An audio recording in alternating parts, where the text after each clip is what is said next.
Have you ever heard of heads? When I talk about defense and I say heads, what comes to your mind? Stay tuned. It's coming right now.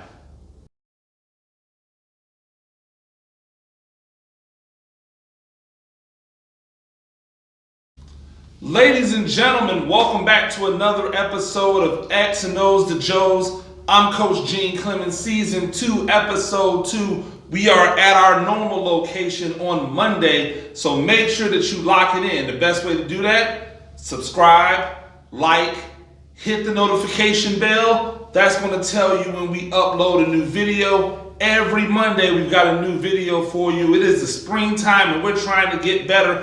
One of the things that I wanted to look at when we're talking about defense and I say heads, what are we talking about? Here's the thing, it doesn't matter whether you run an even front or an odd front. A lot of times what offenses are trying to do is they're trying to create angles for their offensive linemen to be able to have better blocks on defensive linemen. And defensive people, we help them by aligning our defensive linemen in gaps or shaded off of offensive linemen. But what if we didn't do that? What if we just lined them head up? Now, there's no angles for these offensive linemen to take to have better double teams. They don't know whether you're coming into the gap or out of the gap, so who climbs, who doesn't climb. And so today I'm going to show you a couple ways out of a 4-man front and out of a 3-man front to be able to line your guys head up and still take advantage of what you do. Stay tuned. So what I have here is a basic spread offense, 2x2 evened up, but instead of our normal 40 front, instead of having 2 5s and a 1 technique or a shade as they would call it and a 3 technique, I am going to do what I call 42 heads. So that's 42 heads. That's telling heads, is telling the defensive lineman that they're going to line up in 2 4s and 2 2s. So instead of the 5 technique, I have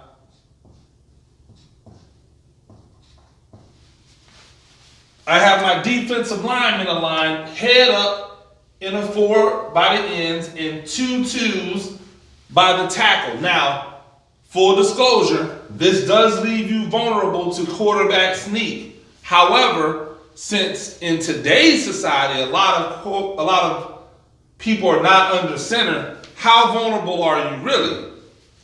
So now we're teaching the technique of 2 gapping to our defensive linemen. So now if we teach them the technique of 2 gapping, they know that depending upon where the ball goes, they're responsible for 1 of 2 gaps.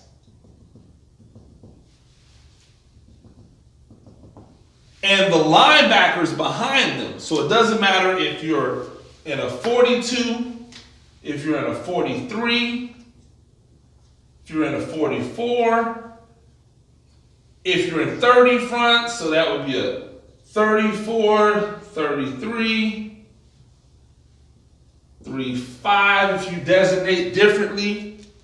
It doesn't matter. When I say heads, the linebackers behind them are going to make them right, which means if this guy goes here, there's a linebacker that's going to be responsible for this C gap. This guy goes here because this guy goes here, then we know that this linebacker is responsible for the C gap. If the end goes here and the tackle goes here, this linebacker is responsible for this B gap. We're only talking about the front.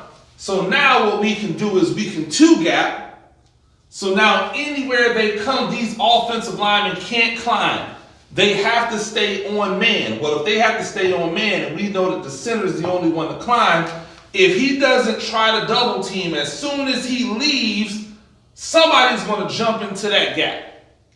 Now there's no cutback lane for the running back.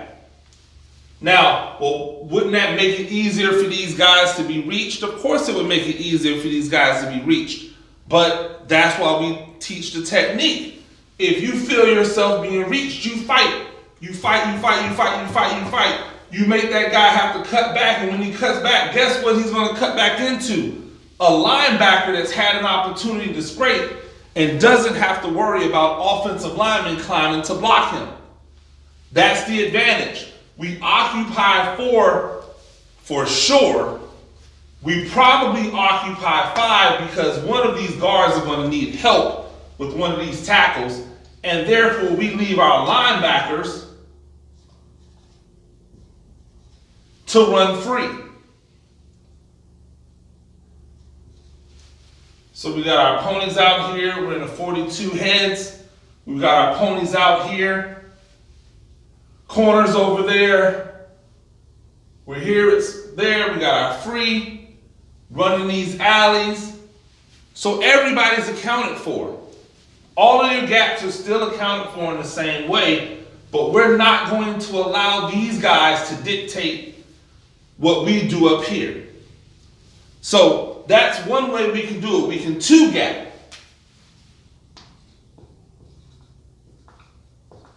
We can 2-gap that.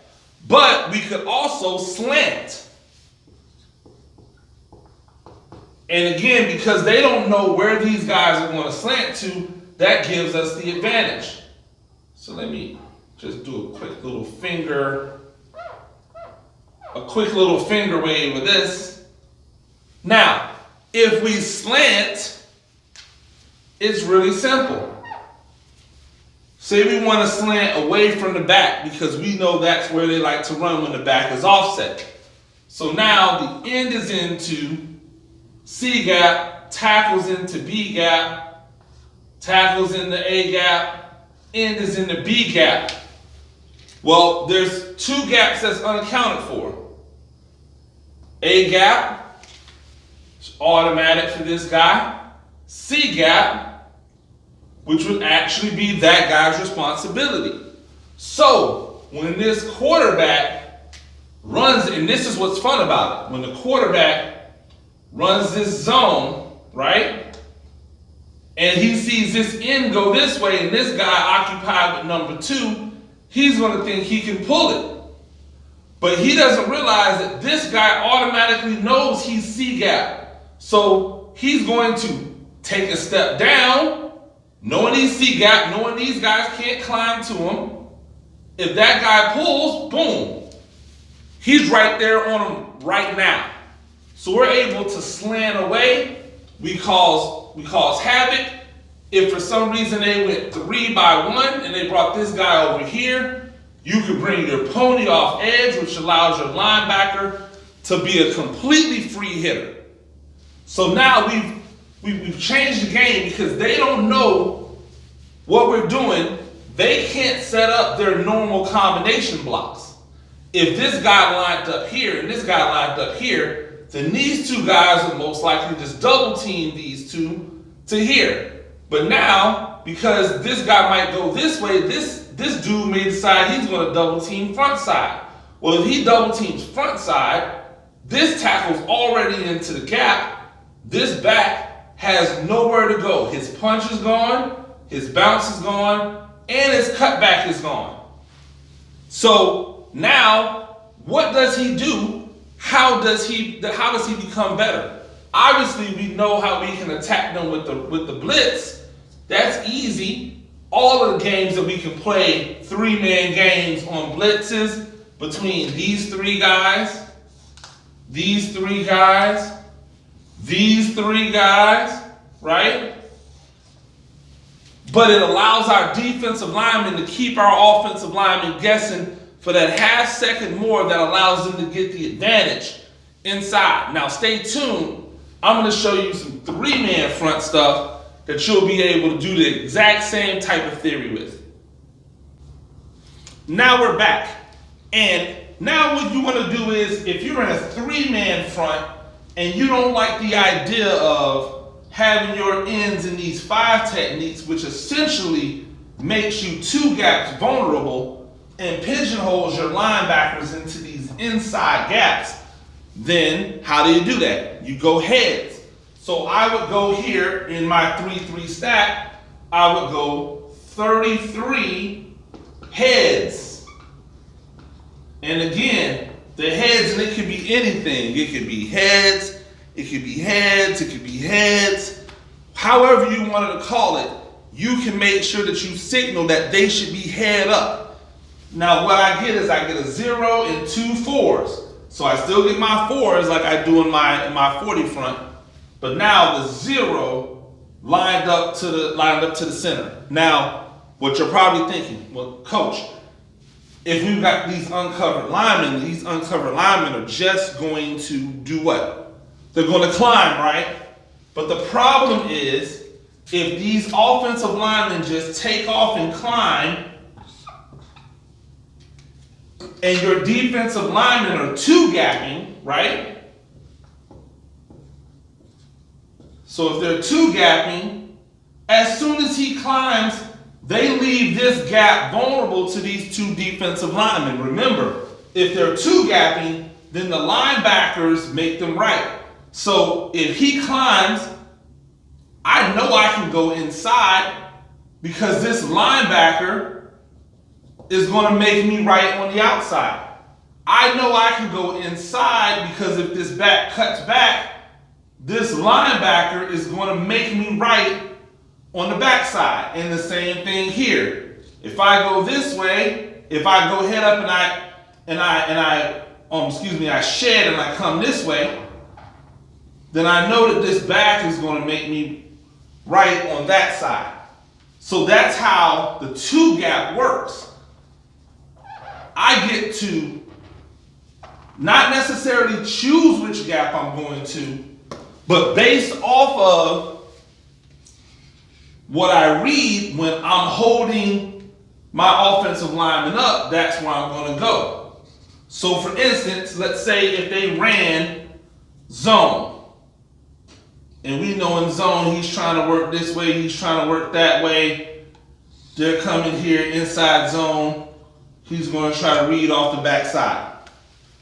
So right now inside zone, this nose who's two gapping is going to read front side A or play side A. This end who's two gappings going to read play side B. So if this guy doesn't get a hand on this nose or doesn't help this end, he has to hope that both of these guys win. Come on now.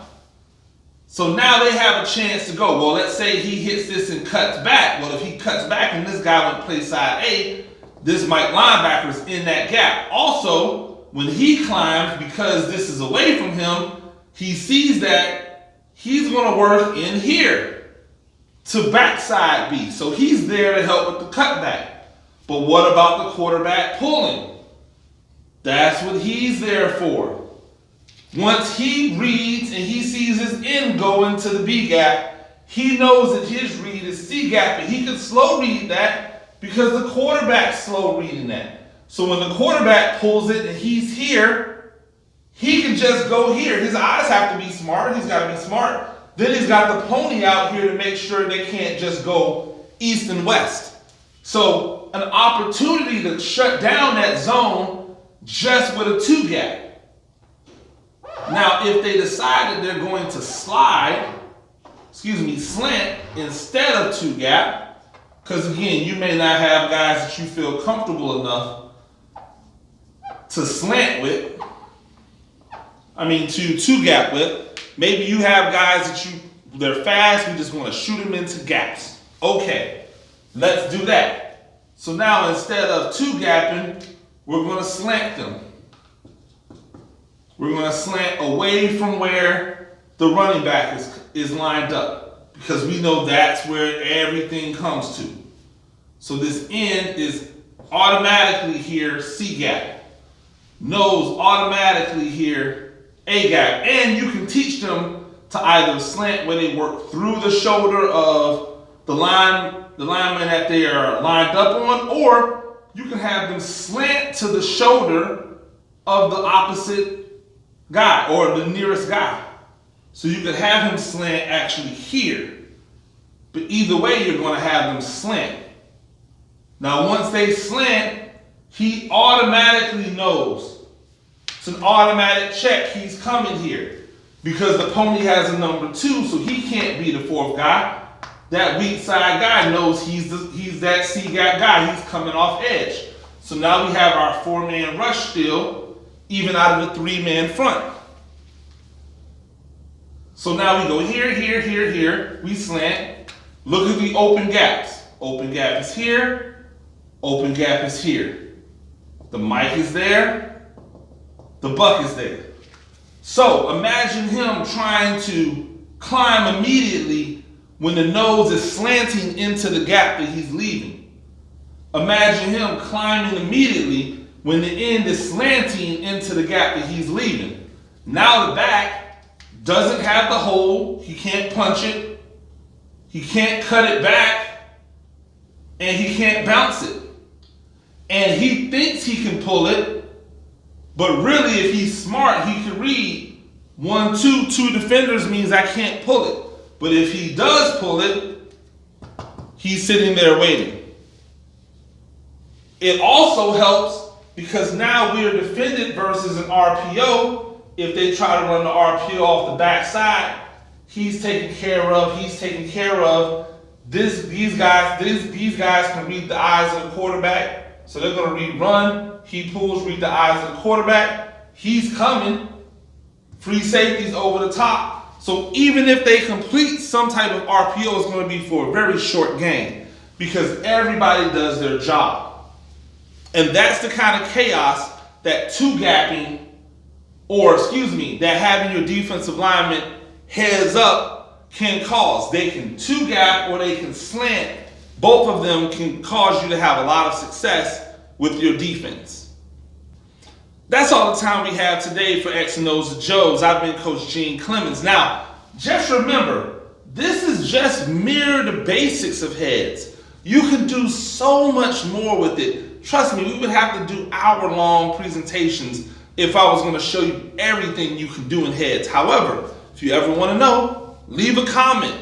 Say, hey, can you show me how to do this? How would you take on this? I'll come back and do the videos. Now, if I do the video and you're not watching, guess what? Were you really interested? But if you're interested, I'm willing to do it. Leave your own comment down here. Let me know what you think about heads. Do you use heads in your defense? Do you go against defenses that use head-up defensive linemen? Is that something that you're looking to do? I want to hear from you. This is an interactive community, and we know that we get better the more that we're able to talk. There is no competition. I don't play against all of you. And even if I do play against all of you, I can tell you everything that I'm doing. You still have to have your 16, 17-year-old stop it. So until next time, until next Monday, I've been Coach Gene Clemens. This is X and O's to Joes. Y'all have a great day.